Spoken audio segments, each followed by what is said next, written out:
Hello बच्चों, पढ़ने के लिए तैयार?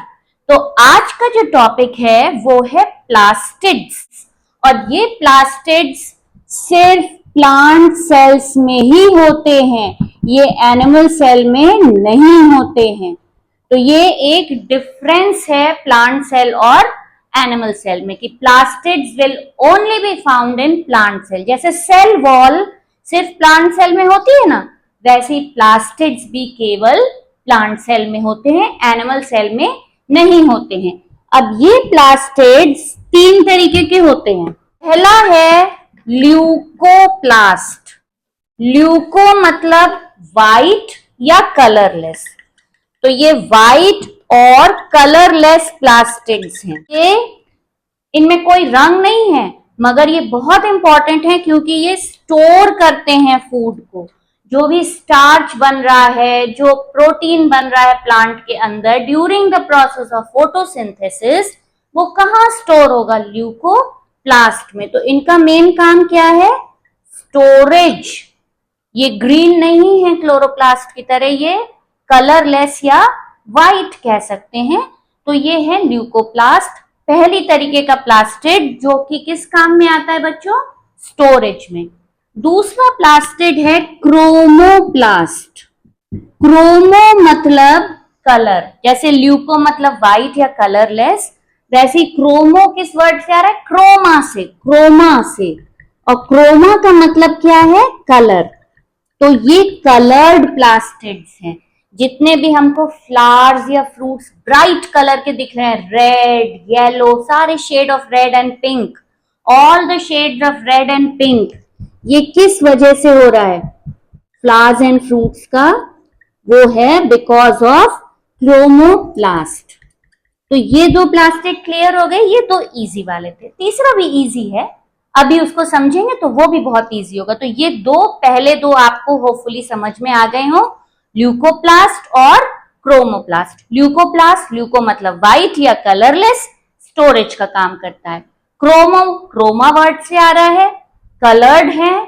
इनमें रेड, पिंक, येलो, ऑरेंज, जितनी भी आपको सुंदर सुंदर फूल और फल दिखते हैं अलग अलग रंग के, वो किस वजह से है? इन क्रोमाप्लास्ट की कलर से। अब तीसरा जो सबसे इंपॉर्टेंट प्लास्टिड है वो है क्लोरोप्लास्ट। क्लोरो वर्ड क्लोरोफिल, याद है ना? क्लोरोफिल छोटे से पढ़ते आ रहे हैं, फोटोसिंथेसिस में ग्रीन पिगमेंट क्लोरोफिल। तो क्लोरोप्लास्ट वो जगह है जहां ये क्लोरोफिल प्रेजेंट होता है। तो ये हैं ग्रीन प्लास्टिड्स, जिनकी वजह से पूरी दुनिया को खाना मिल रहा है, ऑक्सीजन मिल रही है। ये वो जगह है। अब ये जो क्लोरोप्लास्ट है बच्चों, ये एक double membrane sac like structure है। Double membrane sac like. तो ये एक मेम्ब्रेन हो गई, ये हो गई दूसरी मेम्ब्रेन। अभी तक हम लोग ने ज्यादातर ऑर्गेनेल्स डबल मेम्ब्रेन के पढ़े हैं।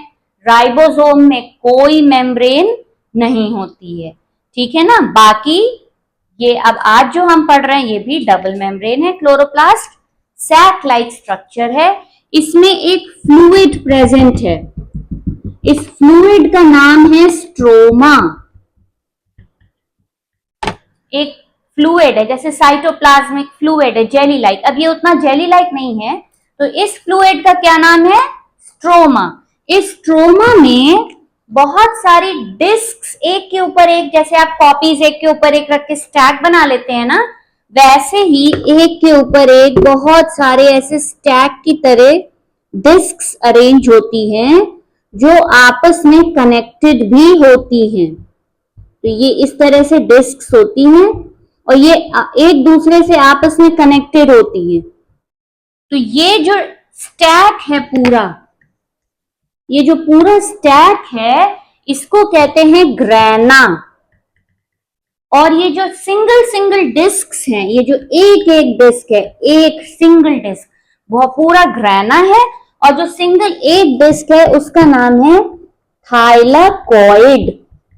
इस थाइलाकॉइड के ऊपर ही क्लोरोफिल मॉलिक्यूल प्रेजेंट होता है। इसके ऊपर है प्रेजेंट है क्लोरोफिल मॉलिक्यूल। अच्छा, याद है सेल कितना छोटा था?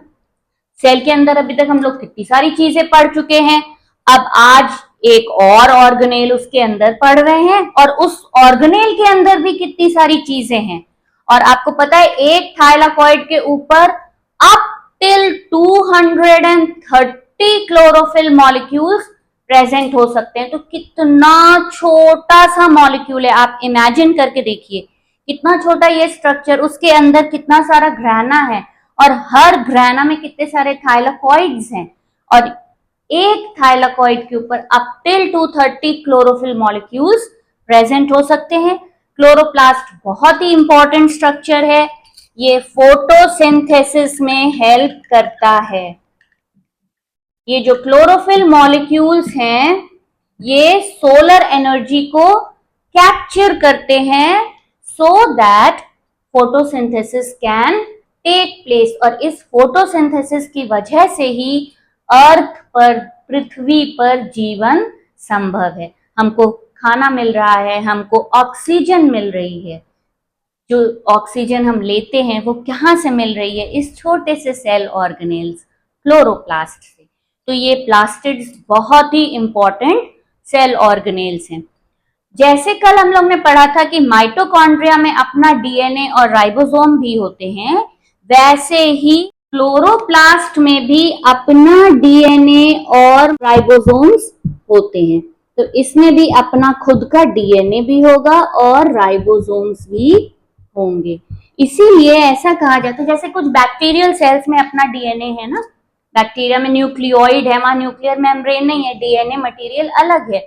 तो ऐसा कहा जाता है कि ये क्लोरोप्लास्ट और माइटोकॉन्ड्रिया का एवोल्यूशन बैक्टीरियल सेल के साथ ही हुआ है, और किसी पॉइंट ऑफ टाइम पर यूकैरियोटिक सेल जब बन रहा था तो ये दोनों जो इंडिपेंडेंट ऑर्गेनिजम्स रहे होंगे तब ये यूकैरियोटिक सेल के अंदर आ गए। इसीलिए आज भी इनके अंदर इनका खुद का डीएनए और राइबोसोम्स प्रेजेंट हैं। तो ये था पहला सेल ऑर्गेनेल आज का, प्लास्टिड्स, जिसकी वजह से अर्थ एक लिविंग प्लैनेट है। अब नेक्स्ट सेल ऑर्गेनेल है गोल्जी बॉडीज।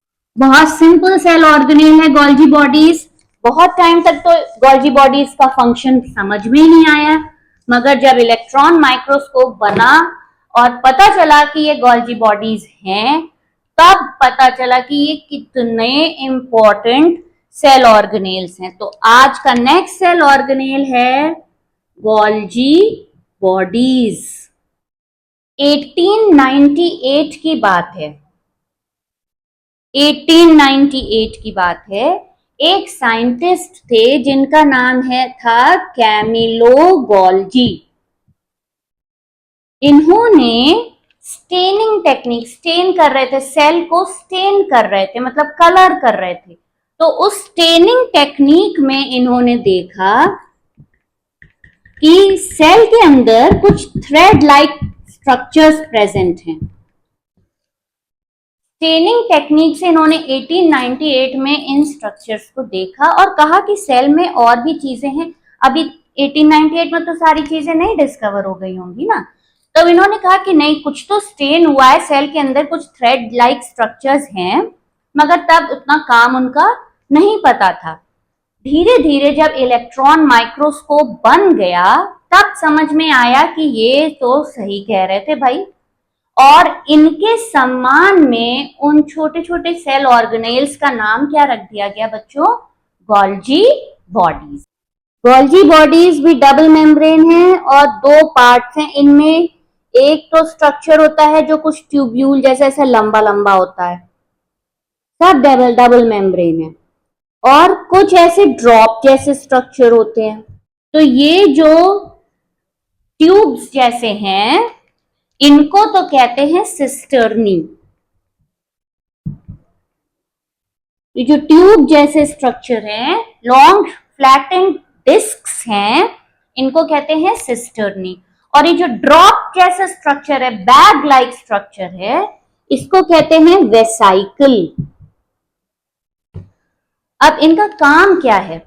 गोल्जी बॉडीज क्या करते हैं, जो भी सामान सेल में बन रहा है उसको ये लोग पैकेज करते हैं और ट्रांसपोर्ट करते हैं। जैसे कुरियर सर्विस होती है ना आजकल, आपको कहीं सामान भेजना हो तो आप उसको चाहते हैं कि बढ़िया से पैकेज होकर के जाए, अच्छे से जाए, खराब ना हो। तो ये गोल्जी बॉडीज उसी का काम करते हैं। कुरियर सर्विस ना कर, पोस्ट ऑफिस कह लीजिए, आपने अच्छे से सामान पैक करके पोस्ट ऑफिस में दिया, पोस्टमैन उनको ले गए। तो ये जो है पैकिंग सेंटर्स कह लीजिए, सिस्टर्नी, और वेसाइकल्स हैं पोस्टमैन। और इसी वजह से गोल्जी बॉडीज का दूसरा नाम क्या है, post office of the cell. Cell में पावर हाउस भी है, माइटोकॉन्ड्रिया, किचन भी है, क्लोरोप्लास्ट, और अब पोस्ट ऑफिस भी है गोल्जी बॉडीज। यहाँ पर मेनली जो भी सिक्रीशंस हैं वो सब पैकेज होकर के ट्रांसपोर्ट होते हैं। और इनका एक बहुत ही इंपॉर्टेंट फंक्शन है, वो है लाइसोसोम बनाना। लाइसोसोम नेक्स्ट सेल ऑर्गेनेल है, अभी पढ़ेंगे हम लोग।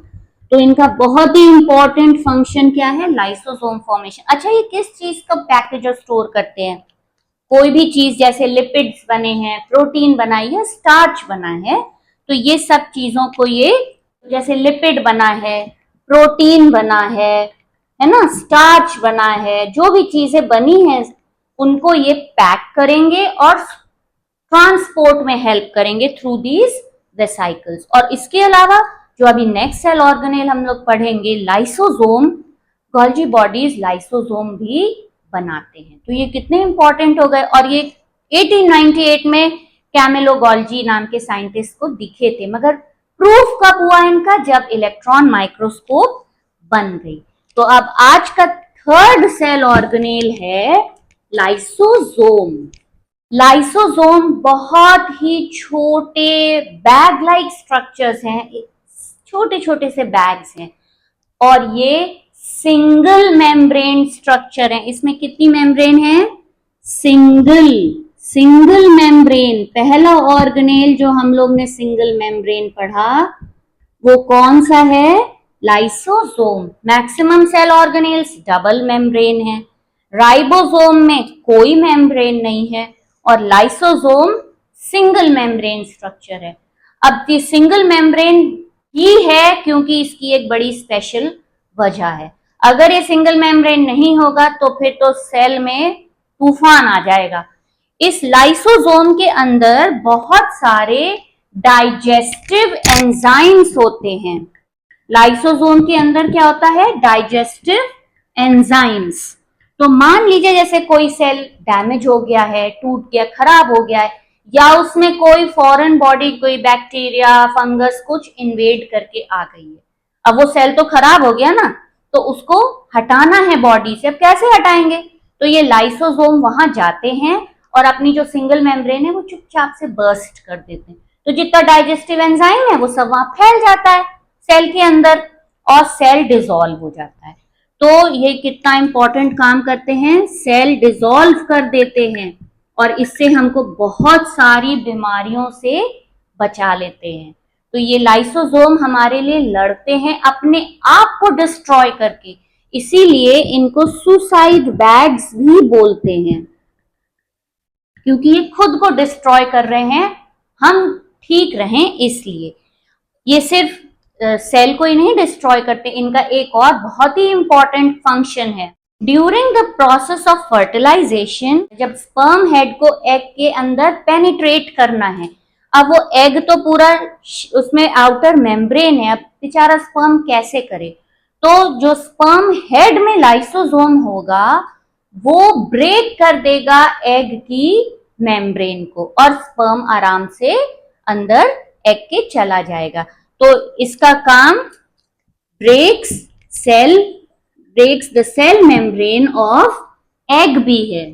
छोटा सा सेल ऑर्गेनेल लाइसोसोम जो कि सिंगल मेम्ब्रेन है, मगर कितना सारा काम करता है बेचारा, नन्ही सी जान, अंदर अपने इतना सारा डाइजेस्टिव एंजाइम स्टोर करके रखता है। कोई सेल रिपेयर होना है, डैमेज हो गया है किसी वजह से, कोई इन्वेजन उसमें फॉरेन बॉडी का हो गया, मे बी बैक्टीरिया, फंगस, कोई पैरासाइट, तो वो सेल को डिसॉल्व कर देगा। इसीलिए इसको क्या कहते हैं, सुसाइड बैग। और during the process of fertilization, जो स्पर्म हेड में लाइसोसोम होता है वो जाकर के एग की मेम्ब्रेन को भी डिसॉल्व कर देता है, जिससे कि फर्टिलाइजेशन की प्रोसेस बहुत ही इजी हो जाती है। तो आज का ये वीडियो आपको कैसा लगा जरूर से कमेंट करके बताइएगा। होपफुली आपको आज के तीनों सेल ऑर्गेनेल समझ में आए होंगे बच्चों। मिलते हैं नेक्स्ट वीडियो में। Goodbye, take care and keep studying.